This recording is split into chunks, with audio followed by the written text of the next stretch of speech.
por exemplo, quando eu fui fazer uma receita do livro, que era um creme de uísque, eu fui fazendo o teste. Fui bebendo, fui tomando coisa.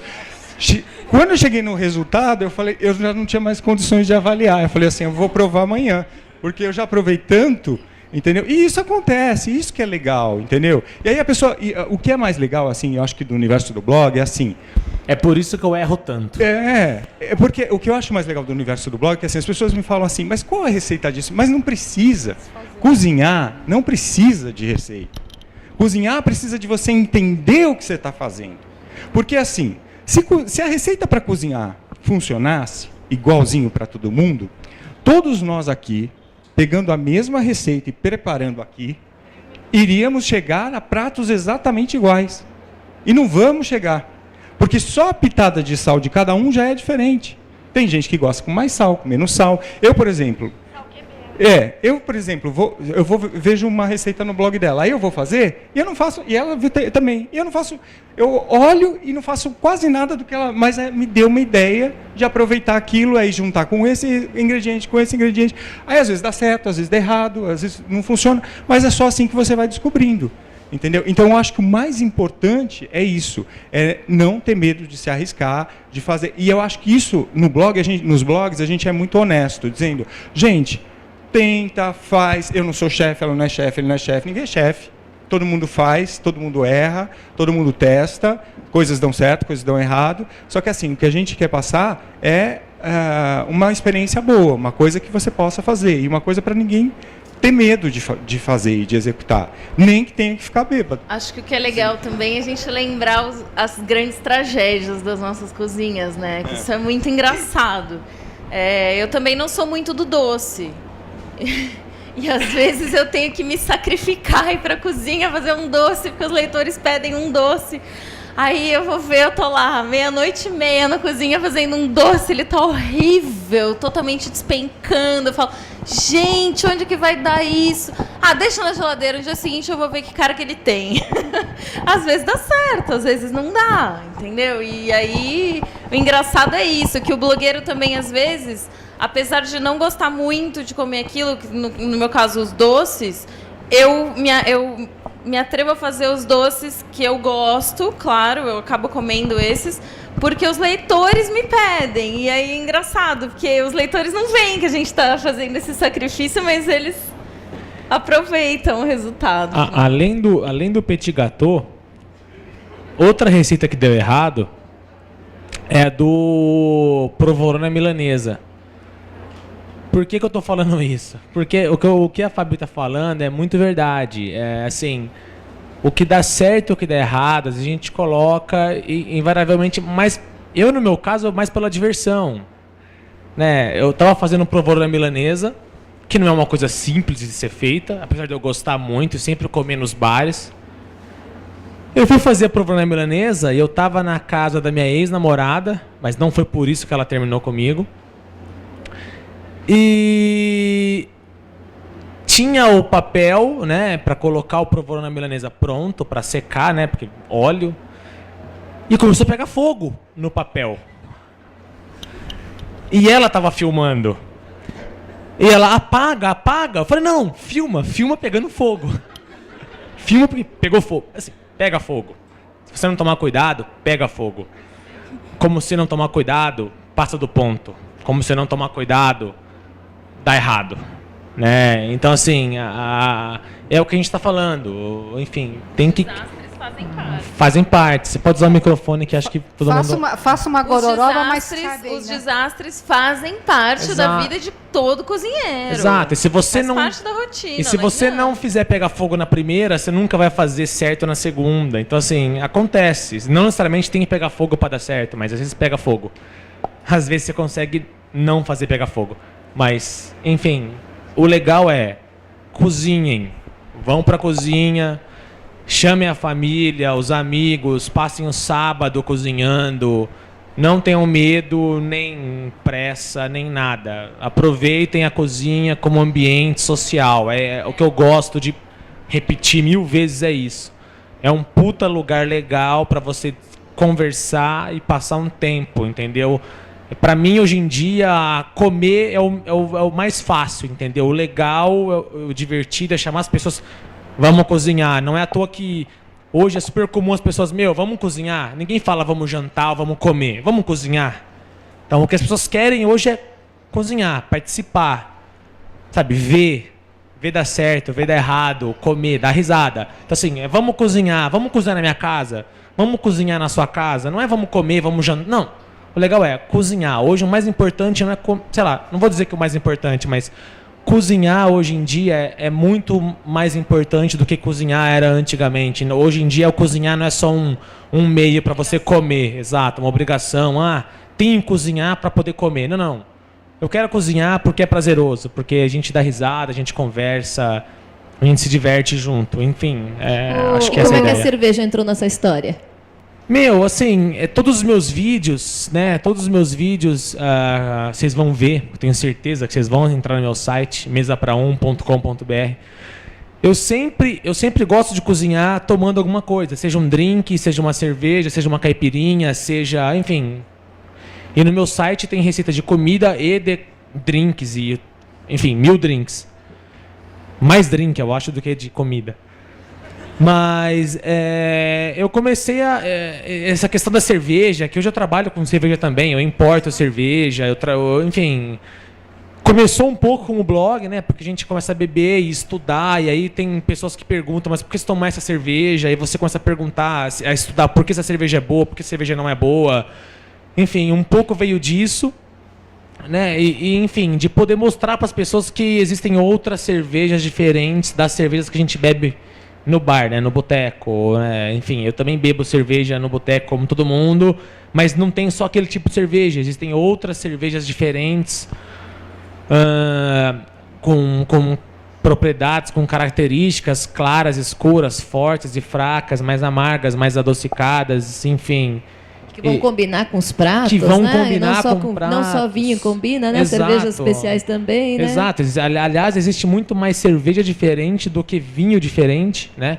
Então, e até isso, assim, existem muitos sites que já, hoje em dia, se vocês procurarem na internet, muitos sites são especializados em harmonização de cerveja com comidas diferentes. Eu proponho algumas, mas não é o foco. Enfim, como nada é foco no meu blog, eu publico 1000 coisas diferentes. Mas, fazendo parte disso da minha vida, eu acabei fazendo cursos, estudando cervejas, né? E fazendo cerveja também, né? Eu não sou o único, né, Fabi? A Fabi também faz cerveja em casa. E é legal a gente falar, eu faço minha própria cerveja, né? Exatamente. E a cerveja fica muito melhor do que a cerveja que a gente compra nos bares. E em função disso, hoje em dia, por exemplo, eu trabalho como que eles chamam de beer hunter, que é procurar cervejas diferentes fora do Brasil para você poder trazer para o Brasil. Então eu tenho parceiros que importam, que distribuem, que vendem. Então eu, em função do meu trabalho, eu acabo viajando bastante para fora do Brasil e acabo tendo a oportunidade de poder visitar cervejarias, conhecer novos estilos, conhecer novas marcas, coisas que não tem no Brasil efetivamente. E aí tem todo um trabalho de negociação e conversa para mostrar que o mercado brasileiro não está só preocupado com Skol, Brahma e Itaipava, que são cervejas boas, que eu tomo bastante, mas que existem outras cervejas que o público também hoje em dia procura. A Cris quer falar? Não, eu só ia complementar lá que eles estavam falando dos trancos e barrancos, né, na cozinha, dos erros e das novas descobertas, que eu acho que é isso que humaniza o blog. Eu acho que é um dos fatores que atrai os blogs e os leitores para blogs até hoje, era isso. Na cozinha dos chefes, tudo funciona, que é uma beleza, né?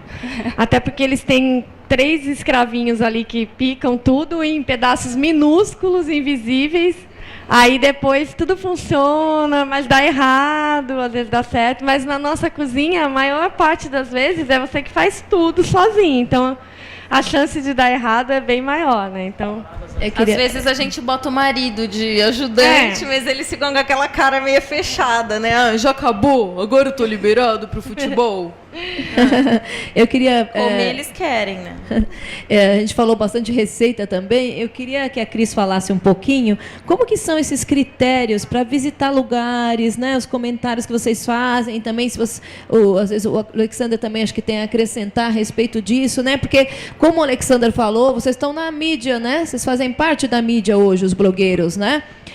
E isso tem um compromisso, né? Um compromisso com a verdade, com a informação. Então, eu queria saber quais são os seus critérios, por exemplo, quando você visita os lugares, né? Como é que você faz? Começou quando eu adoro essas coisas. Quando você descobre aquela portinha que você não dá nada e você entra e descobre uma família lá que cozinha e, sabe, aquela coisa. E aí eu comecei a colocar lugares assim que eu descobria, que eu achava assim, é um achado e eu tenho que compartilhar. Então, lugares assim, eu gosto muito. Dá um exemplo assim, de lugar. Na Liberdade tem muito. Eu moro na Liberdade, aí para mim é uma tentação, sabe? Aquela senhorinha, um velhinho lá que cozinha há anos e fazem aquilo com amor. É só isso que eles fazem, a comida não tem como sair diferente, né? Lugares inusitados, quando eu viajo, lazer, assim, a gente arrisca alguma coisa. Eu sempre procuro não seguir os turistas, eu procuro buscar comidas locais, falo com o pessoal local da região, procuro provar o que é típico, o que é inusitado, diferente. Olha, gente, a cara é feia, mas é bom, aproveitem, sabe? E lugares assim que talvez a culinária não seja tão explorada, assim, sabe? Vamos dizer, pratos típicos de outros lugares também me chama a atenção. Olha, comida alemã, olha, tem essas opções, além do joelho de porco, tem essa é assim, é bacana, essa aqui é mais barata, essa aqui dá para dividir com 2 pessoas. Bebidas, assim, hoje tem alguns lugares que eu vou e quando eu vejo que a experiência está boa, eu já registro. Hoje já tem lugares, por exemplo, que já convidam. Cris, a gente está lançando um prato super bacana, diferente, aí eu vou lá conhecer, e se realmente vale a pena, se falo, puxa, isso aqui é muito bacana, isso merece ser compartilhado, e aí eu compartilho. Já ocorreu experiências não muito boas, de eu passar mal depois. Aí eu, ai meu Deus, daí eu ligo para o lugar e falo, olha, não deu muito certo. E aí eu converso com a pessoa, claro, não publico. E tem lugares, por exemplo, às vezes também quando a experiência não é lá satisfatória, acho que ainda não vale a pena. Eu acho que é legal dar um feedback, eu converso, olha, eu acho isso. E é muito legal, porque as pessoas, o blog tem uma certa informalidade, que eu acho que a imprensa tradicional talvez seja posso estar errada, mas talvez tenha uma resistência maior. Então, essa informalidade também se transmite para os chefes, para assessorias de imprensa. Então, eles perguntam, dá um feedback, o que a gente poderia melhorar? Eles, normalmente, são muito abertos para isso, sabe? E eu gosto muito, mesmo quando não se torna um conteúdo, mas pelo menos, de uma certa maneira, foi útil a minha ida lá, eu consegui ajudar alguém. Então, não foi em vão, não é assim. E é isso. O que eu procuro é sempre mostrar algo que realmente... o critério eu recomendaria para os meus amigos, para a minha família. É esse o critério, é essa edição que eu faço. Então, Legal. Sempre que eu vou visitar bastante lugares, sempre que eu estou provando as coisas, eu sempre estou pensando assim nas informações, nos objetivos que as pessoas... Porque eu acho que assim, a gente não é... Cada um tem a sua história, cada um tem a sua vivência, cada chefe trabalha de um jeito e tal. A pergunta que eu me faço sempre, quando eu saio do estabelecimento, eu voltaria aqui pagando este preço? Essa é a pergunta que eu faço. Então, se eu responder para mim que eu voltaria ali pagando aquele preço, aí eu acho que vale a pena. Porque, assim, às vezes, a comida não é ruim, é boa, mas o preço é estratosférico. Então, eu acho que não é justo eu falar de uma coisa que a maior parte das pessoas não vai poder ir. Mas, em contrapartida, por exemplo, às vezes nesses lugares, que nem eu tive no restaurante Emiliano, no menu degustação agora há pouco tempo, que era do Whisky Chivas, 18 anos, e eles me convidaram, eu fui, e era um menu que era R$130, entrada, prato principal, sobremesa, uma dose de Whisky Chivas 18 anos e uma garrafa de Whisky Chivas 18 anos para você levar para casa. Eu achei muito legal porque, assim, é uma excelente oportunidade para se conhecer um restaurante como o Emiliano, comer a comida do José Baratino com essa qualidade de whisky. Então, assim, é tudo muito relativo. Nesta situação, era uma coisa boa. Então, eu sempre penso, alguns restaurantes eu não dou, como eu também já fui um outro que eu não vou citar, que é infinitamente mais caro e que eu achei que a comida não valia nem nada, entendeu? E também era um desses menus aí, desenvolvido por chefes e tal. E então é assim, eu acho que essa honestidade da gente com a gente mesmo, que é assim, eu voltaria lá, pagando esse preço, é a minha resposta para falar de um restaurante, ou não, ou restaurante, ou doceria, ou qualquer outra coisa. Porque acho que isso é muito importante, porque como eu adotei a coisa de não falar mal, e eu não falo mal, às vezes assim, eu posso comentar, o atendimento podia ser melhor, alguma coisa assim, mas assim, eu não falo mal das coisas, então se eu ver que essa coisa de eu falar mal é muito mais pesada, que nem, coincidentemente, a gente estava conversando, eu e a Cris, a gente foi num mesmo restaurante e teve uma mesma impressão e falou exatamente isso para a assessoria do restaurante. Nós não vamos publicar por causa disso, e a gente não quer prejudicar o restaurante. E se o restaurante fizer essas alterações que ele se propôs, porque não é essas alterações que eu acho, é essas alterações, o restaurante se propôs a ser X.